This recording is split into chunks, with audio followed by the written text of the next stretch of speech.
The woman's eyes followed the boy, but she made no move until the door closed behind him. Then, like an animal who has successfully routed an intruder from its burrow, she grunted and put the food canister she carried into the freezer. Did he drink water or flush the Sanet? She did not look at Amy. No, we just talked. He didn't use water. No. Water costs, waste costs. I know. Amy had heard this litany too often to listen now, when her mind was busy with Axel's story. She was considering going after him, but that would be pointless. It was shift change. The halls would be jammed with people. Even if she went up to the shelter on level 12, there wouldn't be any place where they could talk privately. Why did you let him in? The woman persisted. We were talking. I thought it would be okay. Amy did not resent these questions. All the adults she knew were very possessive of their private space. Valerie was no different. People were like that when they got older. Don't do it again. Can't we even talk in here? No. Valerie turned on the VU screen. It's time for my meditation show. You go out. On the screen, a circle of pale blue light glowed, its roundness distorted by the crack. The circle faded. A cartoon character, an androgynous, knob-headed little person, filled the screen. I lose myself in my work, it said. My work sets me free. My work makes me important. I do the best I can. Its little mouth smiled. When I work, I do not see or hear those around me. They are working too. The little body took itself to an assembly line where the other little characters smiled as they worked.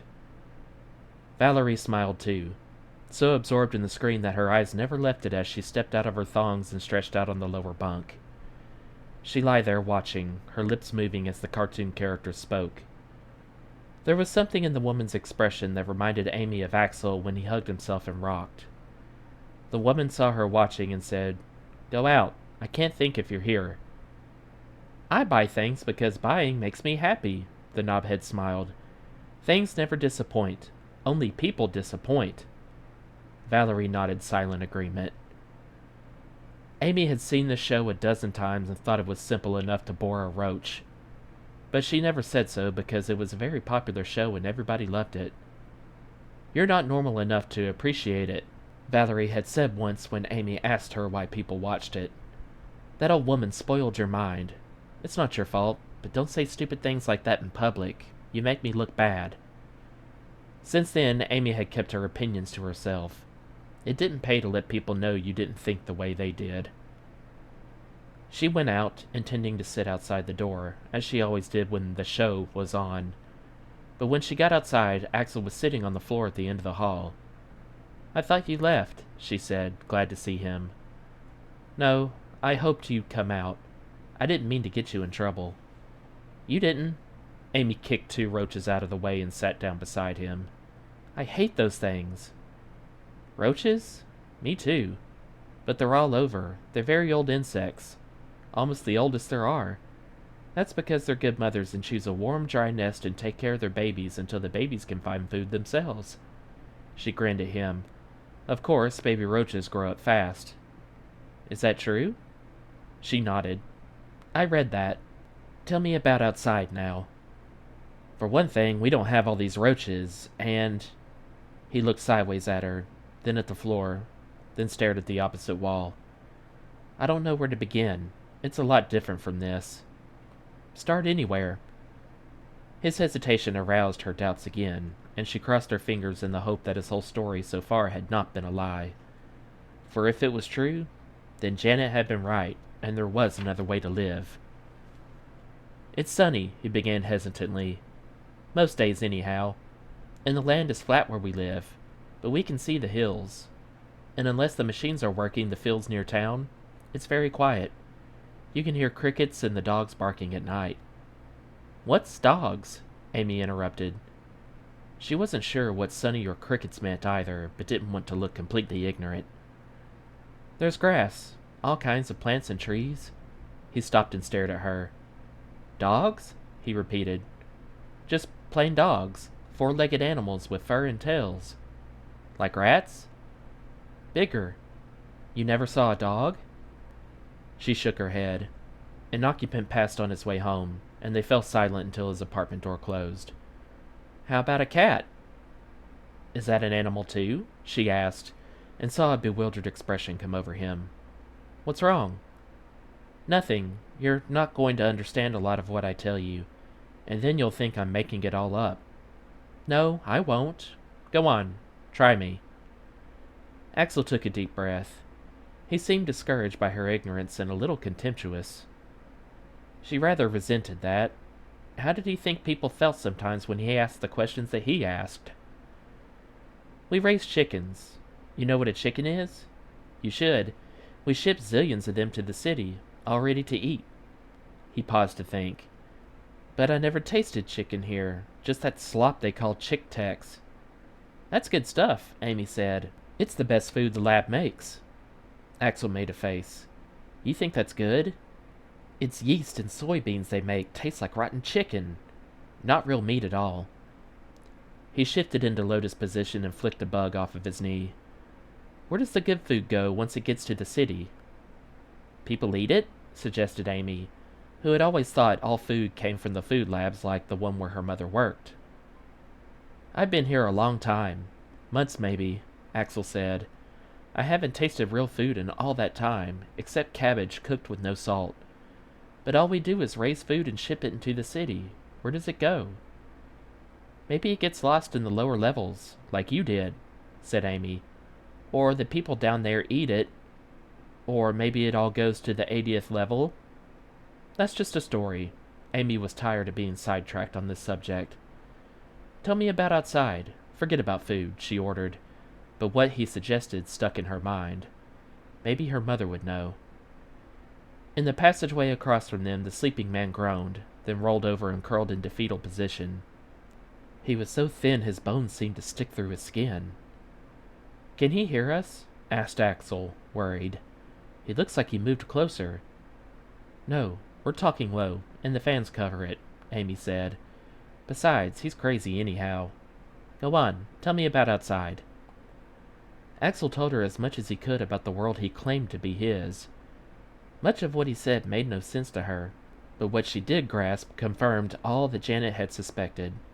There was still a place that was not city. As she listened, what had been a daydream became an ambition.